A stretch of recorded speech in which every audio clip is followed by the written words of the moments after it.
Hey, campfire crew, let's get it on. You got 10 seconds to get your ass out of my yard. And don't think I'm gonna tell you twice.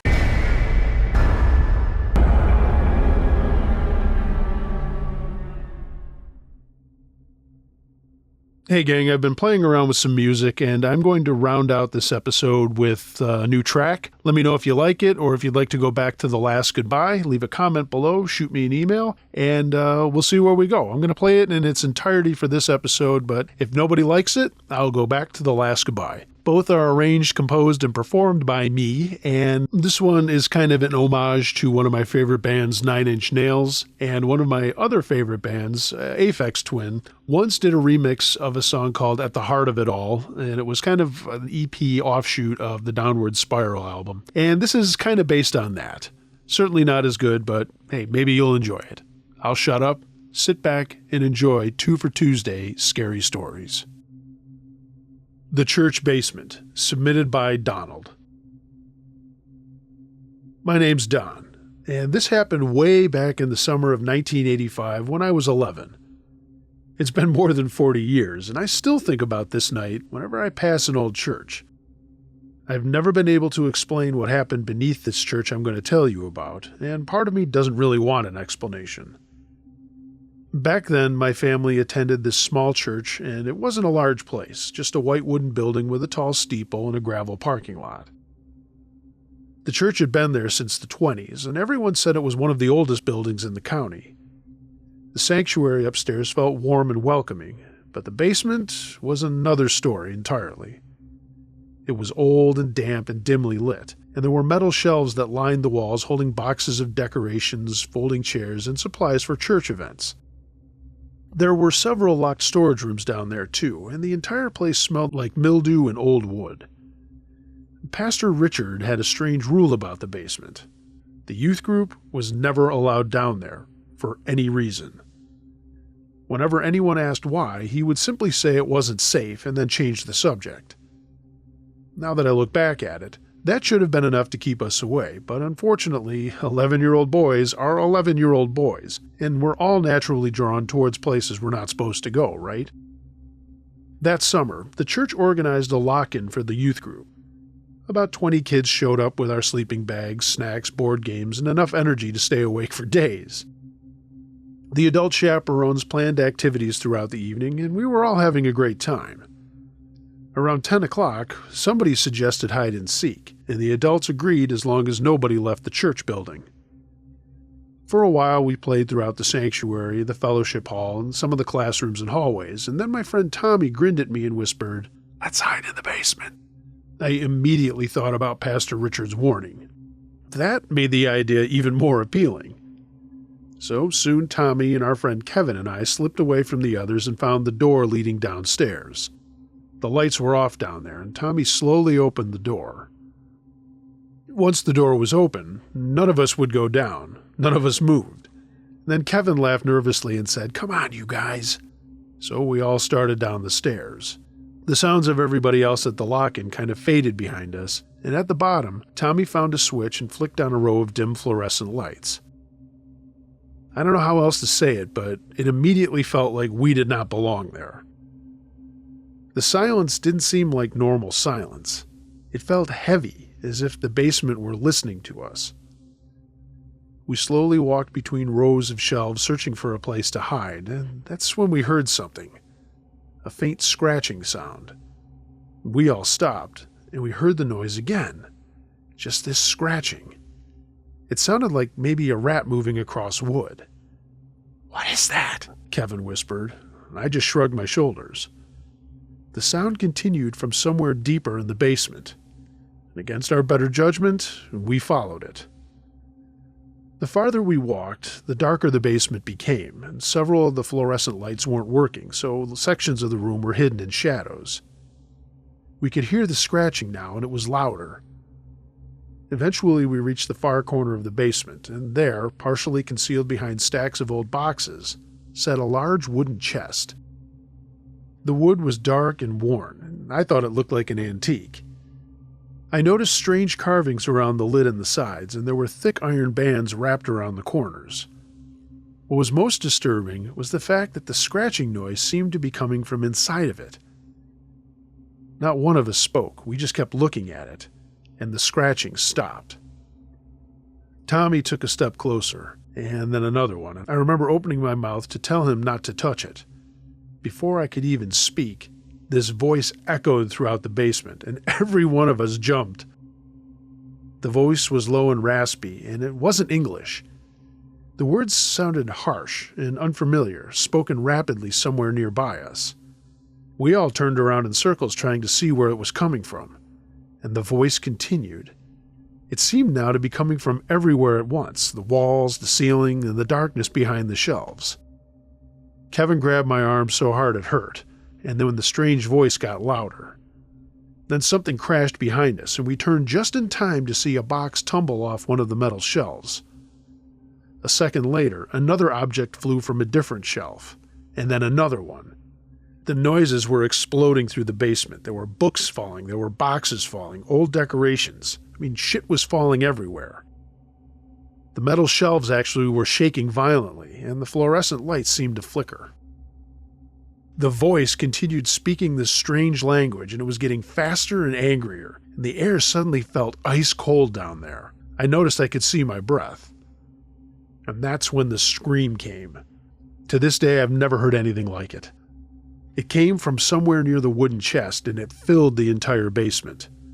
The sound actually shook the shelves. Tommy shouted something, and I couldn't even hear him, and that's when all three of us ran. We sprinted between the shelves as objects continued to crash around us, and something heavy slammed into the floor nearby after I heard glass shatter. The scream continued. I was 11, but I was crying by then. I think all of us were. We reached the stairs and raced upward as fast as we could, and the moment we burst through the basement door, we nearly collided with Pastor Richard. He had been running towards us, not walking, running. His face was pale, and for seconds, nobody said anything. And then Tommy finally said, "Something's down there." Pastor Richard looked past us toward the basement door, and his expression changed instantly. The fear on his face went away, and his face became rock hard. "You boys imagined it," he said. Kevin said, "We didn't imagine what we just saw. We heard it." And Pastor Richard shook his head. "There's nothing down there, boys." And I asked, "What about the voice we heard? What about the stuff falling off the shelves?" And our pastor stepped closer, and his eyes narrowed. "You worked yourselves up and scared each other. That's it." We all just stared at him. Then Tommy asked a question that I have not forgotten after all these years. "If it was our imagination, why were you running down here to get us?" The pastor didn't say anything, but his face got dark. For several uncomfortable seconds, he just looked at us, and then he spoke in a tone that I'd never heard from him before. He was normally a very gentle guy. "If you boys don't drop this right now, I'll call your parents and send you home." Nobody said another word. And his threat wasn't what scared us. It was the look in his eyes. He could have called my parents and we could have gotten kicked out, so what? But he wasn't angry because we had gone into the basement. He looked scared. And somehow that was way worse than being angry. We went back to the group, and needless to say, the rest of the lock-in was miserable. None of us slept. When morning finally arrived, I'd never been happier to leave that place. And over the following weeks, Tommy, Kevin, and I talked constantly about what we'd experienced.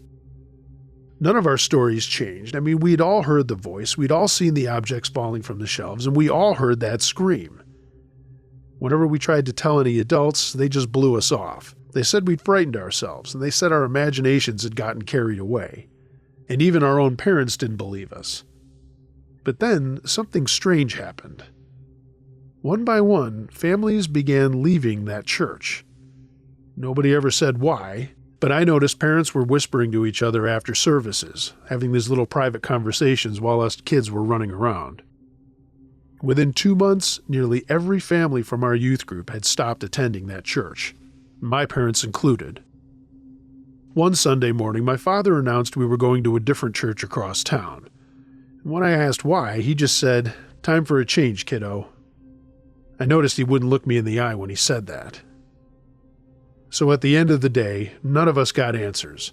We never learned what was in that wooden chest, and we never learned what Pastor Richard had been running towards that night. And we never learned why so many families suddenly abandoned that church. A few years later, the building was sold, and today I'm told it's something else entirely. The basement may even be gone for all I know. But I do wonder what happened after we ran upstairs. I wonder what Pastor Richard found when he eventually went downstairs into the basement. And I wonder whether the things speaking in that unknown language ever truly left. But one thing has always bothered me more than all the other stuff. When we first found that wooden chest, the scratching had stopped, and it was only after the voice began speaking that the noises from the inside of the box started again, as if something in there had heard us arrive, that knew we were there, as if it was waiting for us in that basement, waiting for someone to open that door and come down there all along. Thanks for reading my story if you do.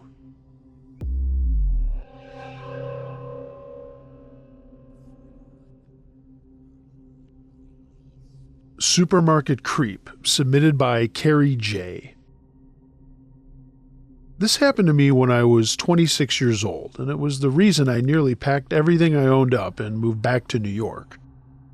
In 2023, after months of searching and applying everywhere, I still hadn't been able to find a teaching job in New York State. I had my degree, student teaching experience, and plenty of enthusiasm, but every district around me seemed to have dozens of applicants for every opening. I was getting really down in the dumps, and I talked to my Aunt Barb, who lived out in Arizona.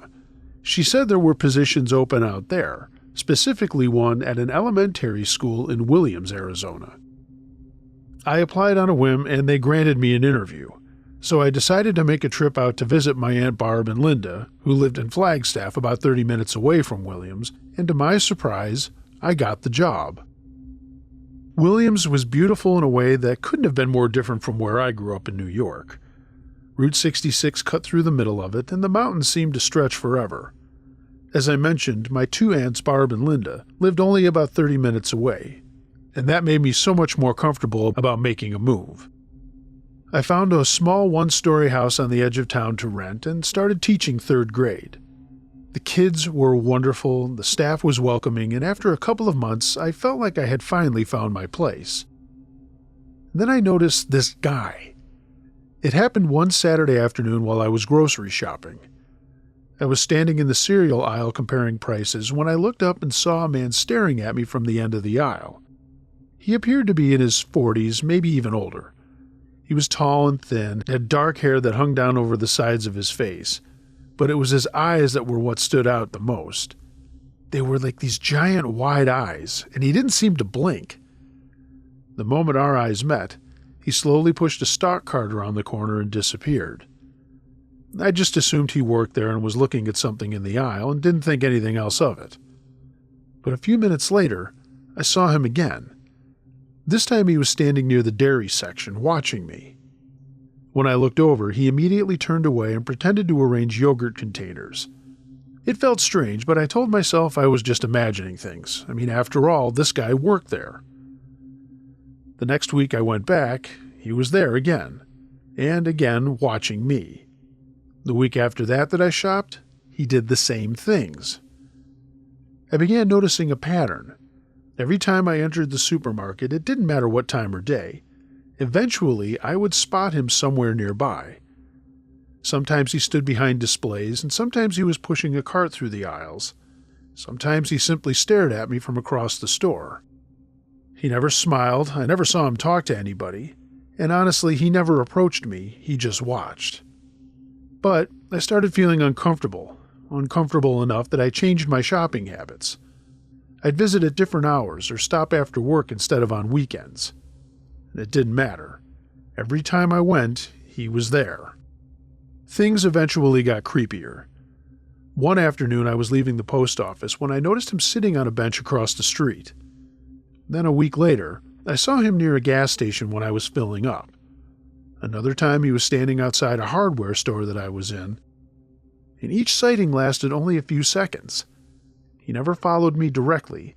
He never got close to me, he just simply watched me. However, every time I spotted him looking at me, he would turn and walk away. The rational part of my brain kept searching for explanations. Williams is not a huge town by any means. I thought maybe our schedules just overlapped, but deep down inside, I knew that wasn't true. Something was wrong with this guy. The first truly terrifying incident happened months after I moved there. I woke up around 2 a.m. for no real reason, and my house was totally silent. I remember staring at the ceiling for several seconds before realizing that something was off. That's when I noticed a shape outside my bedroom window. Someone was standing in my yard. I slowly and quietly rolled out of bed and crept towards the blinds. The moonlight illuminated just enough for me to see his face, and it was him, the supermarket guy. He was standing perfectly still, now about 20 feet from my window, and he just looked at me, and he just stood there, watching me. My heart felt like it stopped. I pulled the blinds apart slightly and looked out. The moment he realized I could see him, he raised one hand and waved. Not a quick wave, and not a normal greeting. It was this slow, deliberate wave. Then he smiled this creepy smile, one of the most disturbing expressions I have ever seen. And then, without taking his eyes off of me, he turned, looked at me over his shoulder, and then walked into the darkness. I immediately locked myself in my bathroom and called my Aunt Barb. She answered on the second ring, and I was crying so hard she could barely understand me. She wanted to drive over immediately, but I finally calmed down and convinced her not to because the guy was already gone. But I didn't sleep the rest of the night. The next day, I drove straight to the supermarket. I found the manager and asked about the employee, and the manager looked confused. When I described him, the manager kind of shifted on his feet and said, "Yeah, okay, now I know who you're talking about. That guy quit 3 days ago." And I said, "What do you mean he quit?" And he said, "Well, I guess he was kind of a drifter, needed work, and we hired him temporarily. He hasn't been here for the last 3 days." I felt ice run through my veins. If he no longer worked in Williams, why was he still hanging around me? The nighttime visits continued, and sometimes I'd look outside and see him standing near my mailbox. Other times he was hanging out under a tree line behind my house. And one time I saw him crouching beside my shed. Every time I saw him, it only lasted for a couple of seconds. And by the time I grabbed my phone to call the police, he was gone. Finally, an officer did come out and took a report. They said they were increasing patrols in the area and advised me to keep my doors and windows locked. For a couple of weeks after that, things seemed quieter. And then came the night that I'll never forget. It was a Friday in October. I had attended the high school football game with several teachers from school, and we stayed afterwards talking and laughing before heading home. By the time I pulled into my driveway, it was well after 10 o'clock. At first, nothing looked unusual. Then I noticed my front door standing slightly open. I sat in my car staring at it, and eventually I convinced myself I had forgotten to lock it. So I grabbed my purse and walked inside. The house was dark, and I didn't hear anything. But I did call out a nervous hello. Why do people do that when they think nobody's in their house? I stepped into the living room and everything looked normal. But then I heard a soft movement in the hallway, a kind of scraping sound. I turned toward my bedroom and I froze. A figure emerged from the darkness, and then I recognized him, the supermarket guy. But he wasn't dressed in his own clothes. He was wearing mine. One of my blouses stretched awkwardly from his thin frame, and he'd pulled on a pair of pantyhose from my dresser. On his head he was wearing a blonde wig that I'd purchased for my Halloween costume, and he had that creepy grin on his face. Seeing him was so bizarre and horrifying, I didn't even scream at first. I couldn't. He took a step towards me, and then another. In a really deep voice, he said, "I've been waiting." That's when I started backing towards my front door, and suddenly he lunged at me. Yeah, now I screamed. I screamed my head off. I turned and ran, and behind me I heard him crashing through the house. I burst out the front door and just sprinted down the street. Behind me I heard his footsteps. He was getting closer. And then I heard him yelling, and the words still make me sick. He screamed that he wanted me to, quote, take him from behind. He kept screaming that over and over. I thought he was going to catch me, and then a miracle happened. A neighbor I was friendly with, named Rick, was walking his 2 German shepherds, and he saw me running and obviously saw the man chasing me. I don't think it took him any thought at all, and he stepped directly into the guy's path. The stalker tried to dodge around him, but instead Rick tackled him so hard both of them hit the pavement. The German shepherds immediately joined in, barking furiously, and they pinned the guy where he had fallen on the ground. The stalker kept screaming and fighting, but there was no way he was getting away, and I think he was afraid of the dogs, too. I collapsed on somebody else's lawn while some neighbors emerged from their houses, and within minutes, police cars were on the scene. The officers handcuffed the guy and loaded him into one of their cruisers, and as they drove away, the guy was still staring at me through the rear window, and still smiling. I didn't bother to ask to get my clothes back. I later learned that investigators discovered that he had broken into my house several times without my knowledge, and that thought still terrifies me. He had outstanding warrants out of Phoenix for multiple crimes, and once he was identified, he was extradited back there to face those charges, too. My landlord immediately replaced every lock on the house and installed additional security lighting around my property. For months afterwards, I jumped whenever I heard a noise outside. Every shadow out there made me nervous, and every ring of the doorbell gave me fits. I eventually got a Ring camera just to avoid all that so I could see who was out there. Well, thankfully, time has passed. I stopped having nightmares about it, and most importantly, I've not seen that man since. I still think about waking up in the darkness and seeing him standing outside my bedroom, though, that first time. Just standing there watching me and smiling. And I'll also admit, before I go to bed, I check the blinds every time before I go to sleep.